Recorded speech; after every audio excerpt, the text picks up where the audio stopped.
did you ever have a lull when you were developing your businesses? How did you get past a roadblock and reignite the spark?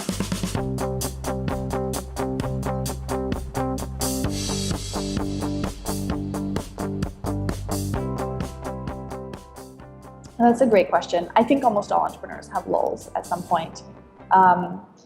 It's really challenging when you're pushing yourself so hard and you're working, what can be well over 100 hours a week. And sometimes you're seeing success and sometimes you're not. And I think it's a common fact of life that you're going to hit these lulls. In fact, with my co-founders and I, we talk about sort of our excitement and emotional connection with the business.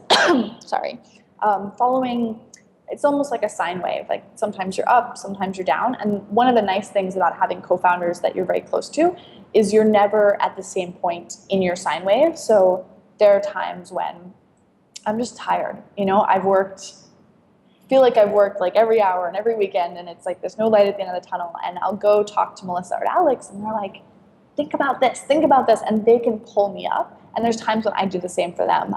So I would say that the best way for me of getting out of the lull that I've had is being with my co-founders. But other things, especially if you don't have co-founders or that's not necessarily an option. I mean, it's possible for all of you to be in a lull, and that can be really, really challenging because then you can reinforce that feeling. There's a few things. I mean, one is obviously talking to users. So there's a bit of a question like, and we face this a lot, are you in a lull because people don't want what you're offering? Or are you in a lull because people want it, but you can't figure out how to get them to pay for it?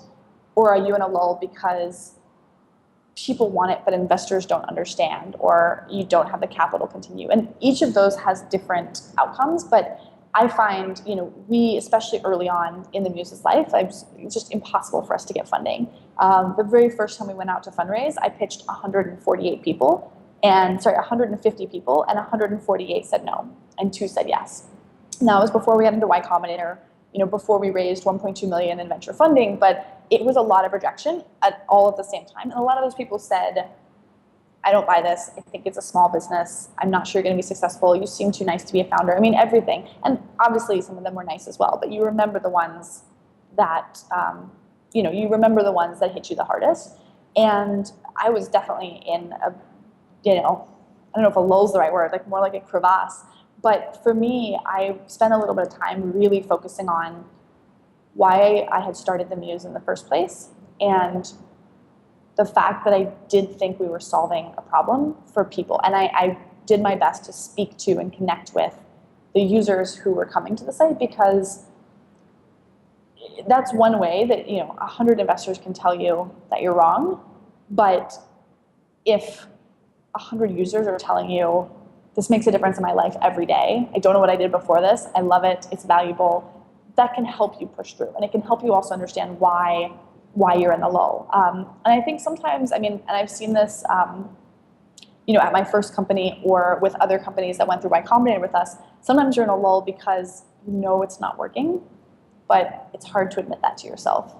And I would say for that situation, sometimes you need to take a step back, even if it's a Saturday or a Tuesday or whatever it is, schedule a while, really let yourself think through and process and ask. You may come out with the answer that it is working and you need to keep going, but ask all the hard questions and all the dirty, scary questions and think like, is it possible that this just flat out isn't working? Because if it's not working, it's not the end, right? You can think about like, is there something that would make this work?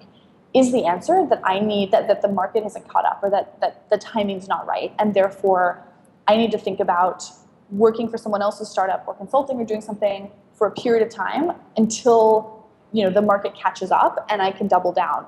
And those are not easy questions to come to, but I think sometimes it can be, you can work so hard that you ignore the tough questions, and I found that's sometimes what puts me into a lull, because once you solve what's troubling you and you get a new direction, for me, that's very, very energizing.